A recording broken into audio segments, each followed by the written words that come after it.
Hello, everyone. I'm Joe Welu. Thanks so much for tuning in to Expert Insights, where we talk with industry leaders across modern financial services to discuss leadership and innovation.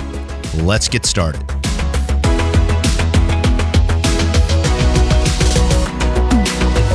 Hey, everyone. Excited to introduce today's guest, Mr. Clayton Collins.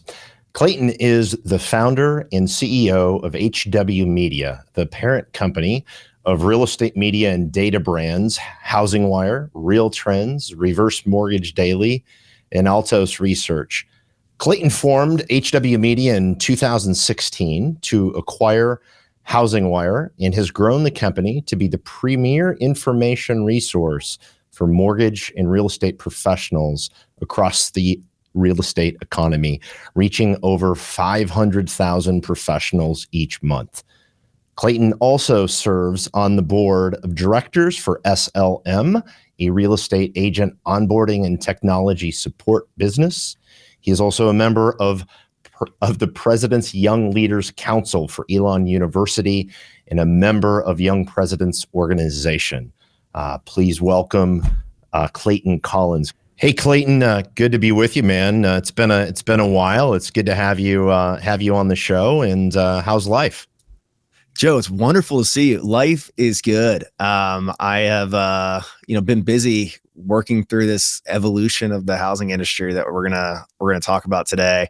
Just got back from a trip to Portland where I had the chance to spend some time with some awesome real estate brokers and get some perspective from that side of the market, and gearing up to go to MBA Tech right now. So, I am excited to be face to face with so many lending and real estate brokerage leaders as we kick off what we hope to be a spring home buying and selling season that treats all the mortgage and real estate world well. Yeah, no question. You have such a unique perspective because you guys are immersed so much in not just the real estate community, but the lending community and in the technology community, and how all of those things weave together. And before we got on air, we talked a little bit about all of the changes that are going on out there and how companies and brands, practitioners are adjusting. And I want to talk about the evolution of the industry, because that's really the best way to describe what's taken place. So let's maybe start there and give me your high level thoughts. Yeah. So, Joe, I think when people talk about what's happening in housing right now, it's really easy to focus on some of the negative things, like the negative or the increase in interest rates, which has resulted in a drop off in refi and drop off in purchase and lack of inventory. But what's ultimately going on here, kind of behind a confluence of challenging dynamics, is an evolutionary process where the housing industry has an opportunity and honestly a responsibility to make itself better and build more efficient operations. And, I don't, exactly know what the impact of this will be, but we're seeing such a flight to quality. When I talk about flight to quality, I don't just mean a flight to the most efficient lenders. I mean a flight to the best loan originators. We're seeing volume start to consolidate to the top players. Mediocrity. This is your phrase, man. But like mediocrity is not being rewarded. It gets punished. Mediocrity gets punished, man. Mediocrity gets punished. And the same thing's happening in real estate brokerage. We just dropped our Real Trends rankings of the top agents, teams, and brokerages in the country. And guess what? The volume continues to consolidate and concentrate with the top performers.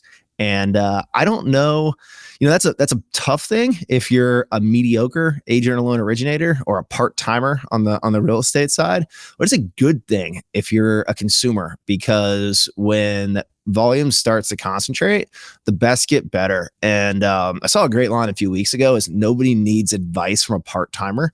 And that's something homeowners should take into account as they're thinking about who they work with from a loan origination or real estate sales perspective.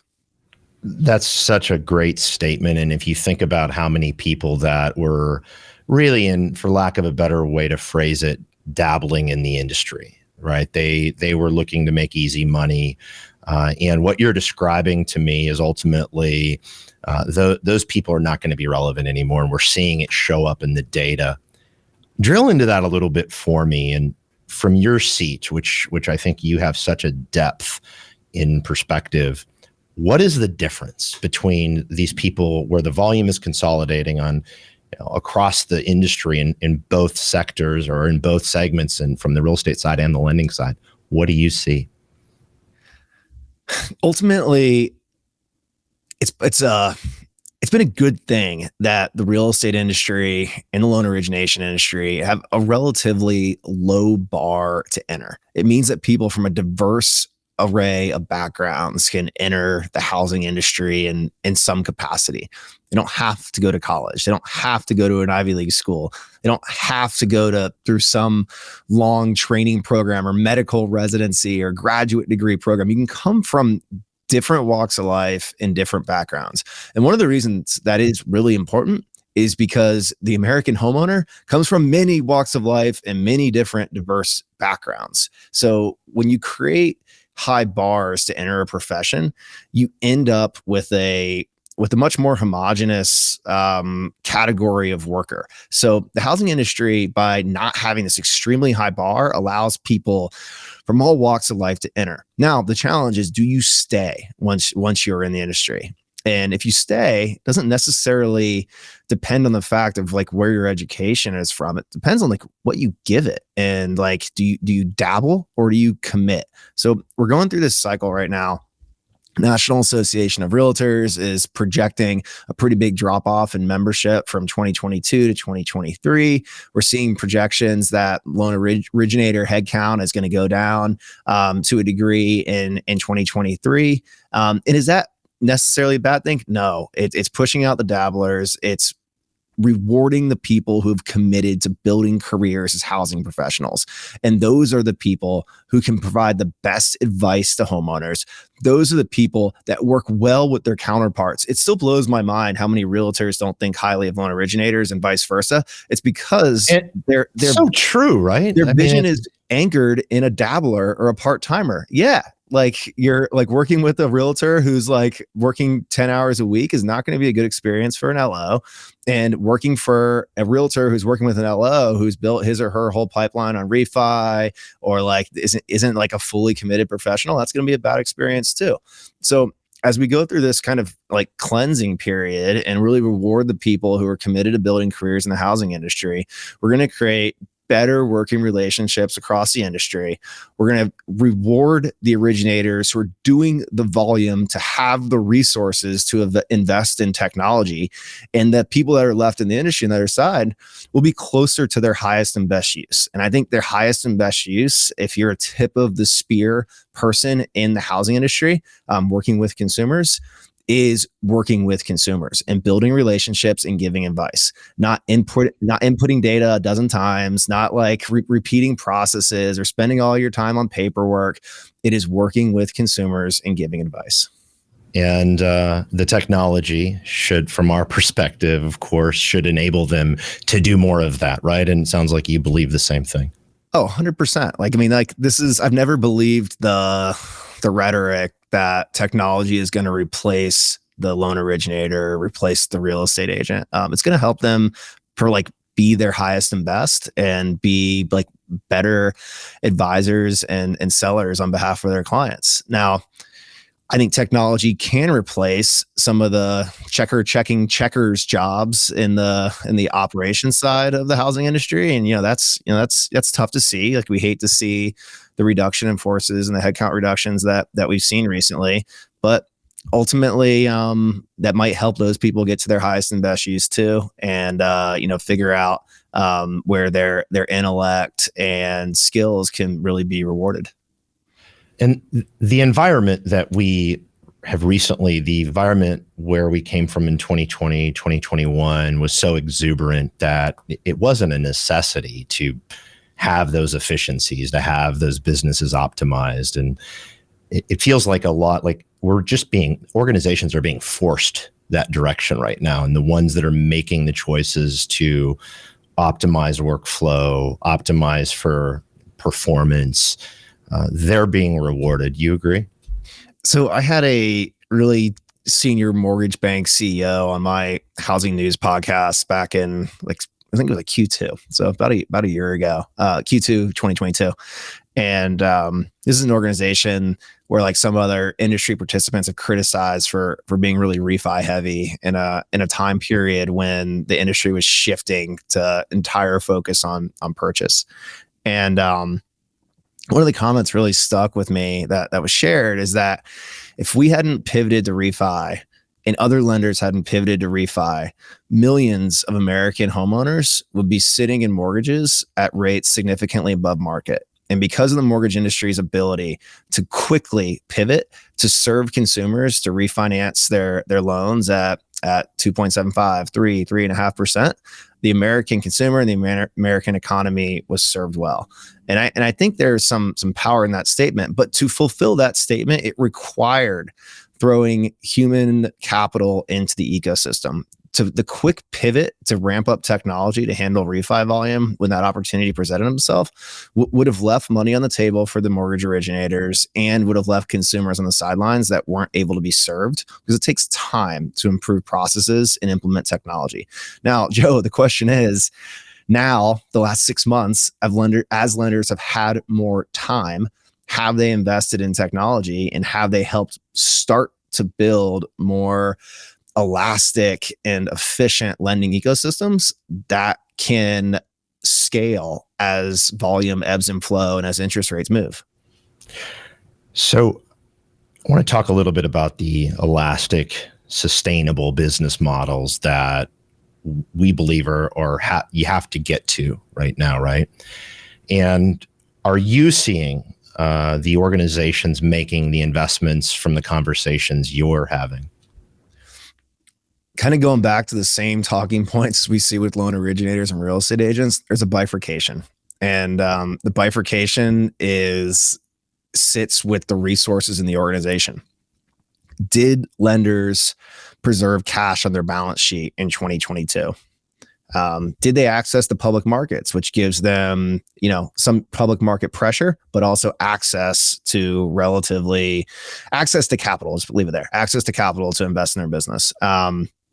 Or did they distribute all their cash or pay ridiculous sign-on bonuses at the wrong time? There's a bifurcation in resources, and the lenders on the right side of bifurcation who came into the second half of 2022 with cash on the balance sheet, and weren't afraid. Now this is the callous side, but I think the lenders who weren't afraid to act quickly and right size their workforces are in a significantly better position today. And those are the lenders that, even though they right sized certain roles, improved their resources and their ability to invest in technology. So Joe, I see a clear bifurcation. There are still lenders that are sitting on the sidelines, unable to invest because they don't have the cash and their cost structure is not in the right place. And those are the lenders who are losing market share right now and are likely going to be consolidated in some form or fashion, or they just keep their head in the sand and keep costs low until the market returns. But that will be a time when their competition is so far ahead because they've been investing in technology for 2 years, while the guys who didn't have cash, didn't have the balance sheet, didn't have the access to credit, sat on the sidelines. So bifurcation. So it's almost like a slow death for the half or the quarter or whatever the industry that didn't take action quickly, right size the business, didn't or is not making the investments for whatever reason, whether they hang on for a bit or not. I think your statement on the people that have, as the industry volumes come back to more normal levels, they're going to just be so far ahead with data and technology that they're just going to continue to take market share. I mean, that's been my observation. You're selling enterprise technology. So what do you see? Yeah. I mean, are you seeing? I see the same thing. Yeah, I see the same thing. I've been on site with a lot of customers, and there's really two camps, right? You have the camp where they are, I would say in some cases, kind of paralyzed by fear, or they're paralyzed by inability to take action because of ownership structure or executive teams. The companies that cut early in the cycle, right-sized their cost structure as much as they could early in the cycle, that have gotten to within striking distance of profitability, those organizations right now, we're just seeing great momentum in those organizations and in their ability to be strategic in identifying deal flow, identifying new referral opportunities, identifying ways to optimize their middle performers and get them up, sort of all of the above. It just seems to be the ones that were taking action early are now, you're just seeing them starting to make progress in a lot of ways. Isn't that such a phenomenal, like, entrepreneurial, like, or operator case study in that? It is. You know, you go back to summer 2022 and like you see some of the headlines and of reduction in forces, and like those organizations and those leaders at the time kind of looked a little bit weak, looked like they had made a strategic misstep, looked like remember, and everybody was like, a lot of those people, they were like, wait a second, you guys made so much money and now you're laying people off. Yeah, that's not fun to do, but you got to hand it to them. At this point, it looks like they were really thinking long term, and they're like, wait, if I don't do this, the health of my company, my ability to serve consumers is going to be in jeopardy. Yeah, it's such a tough topic to talk about, Joe, because I know when you publish this episode, and I know when I publish our housing news episodes, there's someone listening that's been on the negative, been impacted by a reduction in force. And I think it's really important to talk about this topic with like humility, and knowing that like there are people at all levels, from the most junior to very senior roles, that have been negatively impacted here. And you know, you and I sit here from a really fortunate position, both leading our organizations and still employed and still propelling in the right direction. I know there's people who aren't, like, you know, aren't as fortunate as where you and I sit right now, but there's the whole lens of looking at this through like the entrepreneur and like business operator perspective. And exactly like you just said, those leaders who acted swiftly and made smart decisions for their organizations last summer are in a better position today. And ultimately that creates a better company for the people that are still part of it. And those companies will hire again. They will grow again. Hopefully they do it more efficiently and more focused, and in the right roles, and people that can implement technology and build more efficient, sustainable ecosystems. But it's just two very different lenses, but it's like neither is wrong, but like it's just two things you have to think about. No question. You make a great point, though. I mean, these environments, as you see layoffs, I mean, it's never lost on any of us that lead organizations that when those things happen, like, you're really impacting people's lives, and it's the last thing anybody wants to do for the most part, right? The leaders that I talk to that have been through those significant things, like, you can tell it's heavy. They wear that on their shoulders in a lot of cases, right? And so, but at the end of the day, it's about the long term, and I think that's, you know, we've clearly identified some of what we're seeing out there. Joe, I think another thing that's really worth paying attention to is another.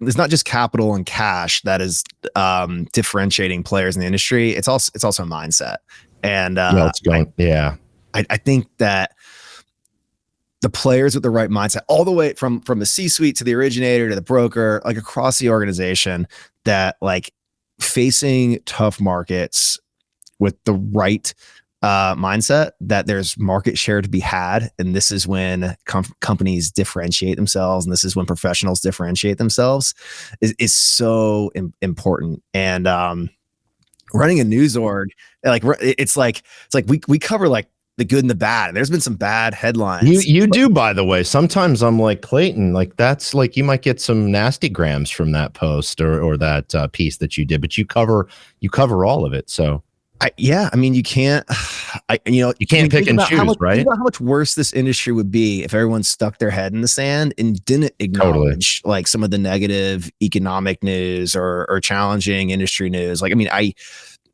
you get the nasty grams, but I like strongly believe that we're playing a role in moving the housing market forward. Our mission is moving markets forward, and arming people with information to make better decisions. So like, yeah, I do like to think that last summer when we were pointing at some of the inventory challenges and the rate challenges, we were cited in a board deck when people are talking about their strategy for the next 6 months, and we helped our audience make better decisions. But I really like, that's not really the vein I was going down. Like the vein that I was focused on is how do you take information and use it to motivate your team and keep people in the right mindset, like, and actually talk about the challenging market, so people don't just fall in like the USA Today headlines and think the world is crashing and don't have the context that we do as market professionals. Context. Okay. Let's talk about that. And I think context, in my opinion, if you can get context, that will help inform your mindset. And we both agree strongly, and we see this in addition to the other trends we talk about, the difference between the half or the top quarter that's really winning right now is they've got that growth mindset. They're driving that into their organizations, and they're saying, I know things are on fire, they're burning, but there's opportunity, and there's really big opportunity on the backside of this. But talk to me about, you guys put out so much education centric content, for lack of a better word, that provides context. How important do you believe it is that that context layer is for professionals and companies to translate that down to the consumer? Yeah, I mean, so our strategy is to provide information and news and data and research for the housing professional. Now, we don't write it through the lens of like, hey, copy and paste this, screenshot it, share it with the consumer. Some of our folks do that, and we love and appreciate it. But we want to give the professional context so they can flip it into the story that their consumer needs to hear. I just got back from the 1,000-watt Turn On conference in Portland, and the 1,000-watt team is really creative, and they prepared a video that was from the vantage point of a consumer. And the video said, I am not a lead. I am not a contact. I don't know what HMDA is. Like, don't talk to me about amortization. I'm a human. I'm unique. I have a financial world that's unique to me, right? And that, I'm guessing that the most important person is me. I'm buying a house. I'm gonna live in it. And like there's another speaker who talked about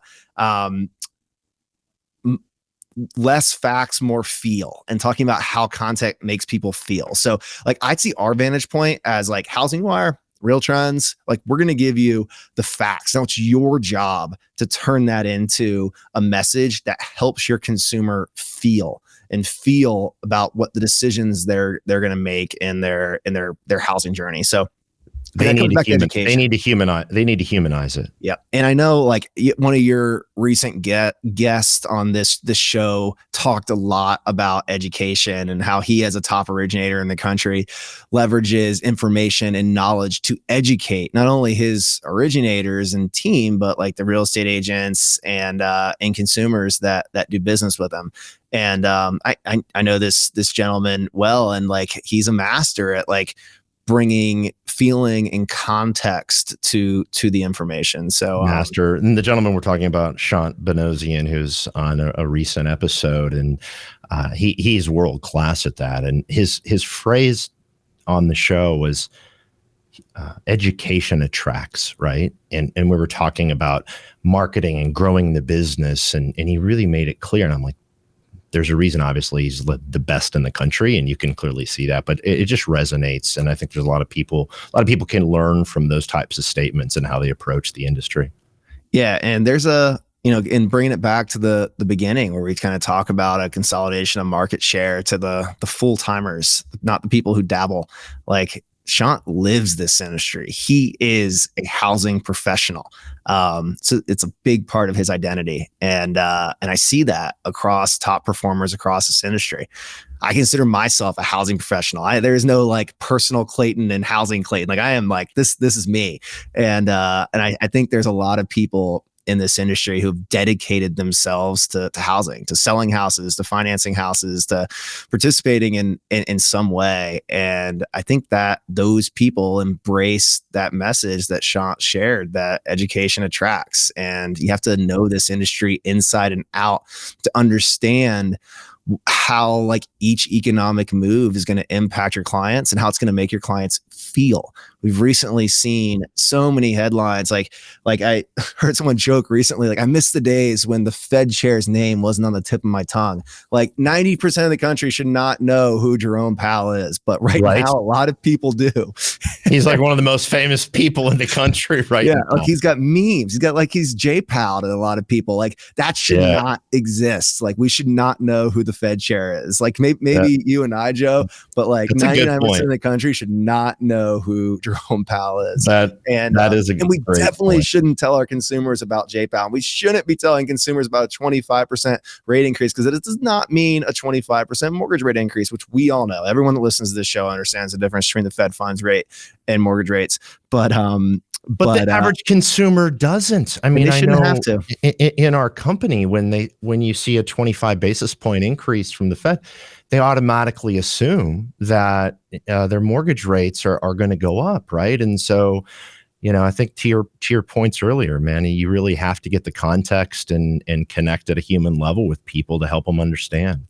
I mean, I saw a real estate agent post on Instagram yesterday that her consumers should have locked over the weekend because rates just went up 25%. And I'm like, ooh, like, okay, not my job to correct you, but like a dabbler just messed somebody up. Give me your perspective on the amount of consolidation that you're seeing in the originator side and the real estate side. If you have data you're willing to share or a thesis.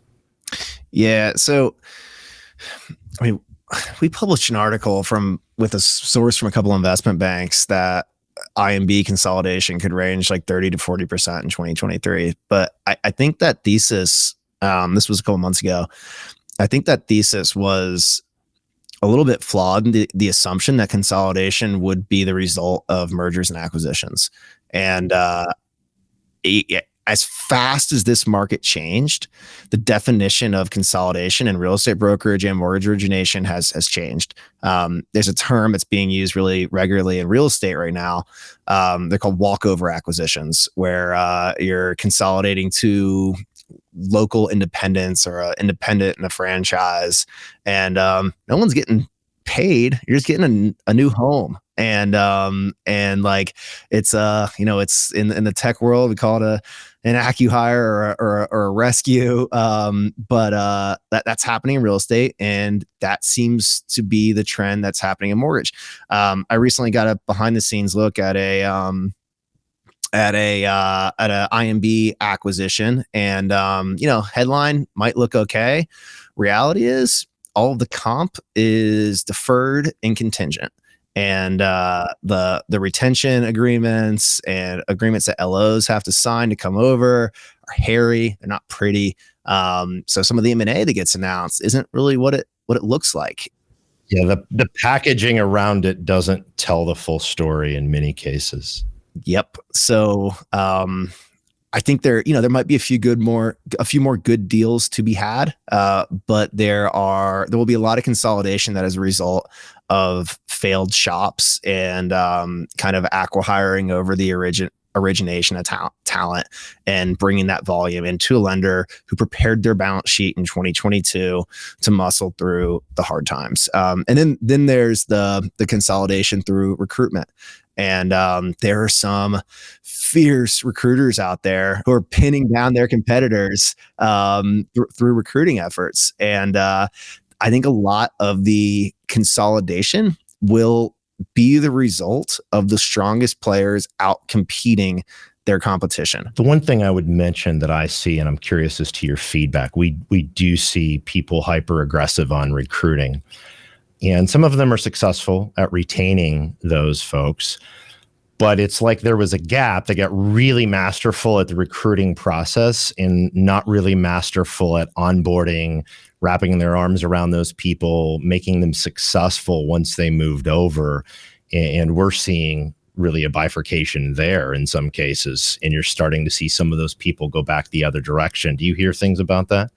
Yeah, and a lot of it comes back to the theme of technology. So some of the consolidated companies are lenders who had not invested in technology, and they're coming into organizations that had. And you have originators who aren't tech native or tech centric, suddenly being asked to change their processes and use new tools they've never used before.